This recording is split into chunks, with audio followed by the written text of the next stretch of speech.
Hello everyone, বাসাতেই বানিয়ে ফেলতে পারেন বড় বড় বেকারির মতো এই রকম হেলদি নরম তুলতুলে মজাদার বানরুটি। এই বানরুটিগুলো বানানো যেমন সহজ, খেতে অনেক মজা, পুষ্টিকর এবং সুস্বাদু।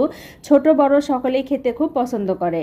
এই বানরুটিগুলো বানানোর জন্য প্রথমে যা করতে হবে, একটা বাটিতে 1.5 কাপ আটা, 3-4টা ফ্যাটানোর ডিম, 1 চামচ চিনি, পরিমাণ মতো ইস্ট দিয়ে খুব ভালো মতো মিক্সড করে একটা নরম ডো বানিয়ে নিতে হবে। এই ডোটা ঢেকে রেস্টে রেখে দিতে হবে আধা ঘন্টা পরে এই ডোটা আবারও খুব ভালো মতো মাখিয়ে নিতে হবে।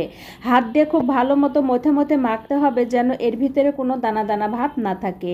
ছোট ছোট লেচি কেটে লেচিগুলো এইরকম বলের মতো করে বানিয়ে একটা বাটিতে সাজিয়ে রেস্টে রেখে দিতে হবে আধা ঘন্টা পরে এর উপরে ফ্যাটানোর ডিমের কুসুম ব্রাশ করে দিয়ে চুলার ভাপে 20 থেকে 30 মিনিট এবং ওভেনে 15 থেকে 20 মিনিট বেক করলেই খাওয়ার জন্য তৈরি।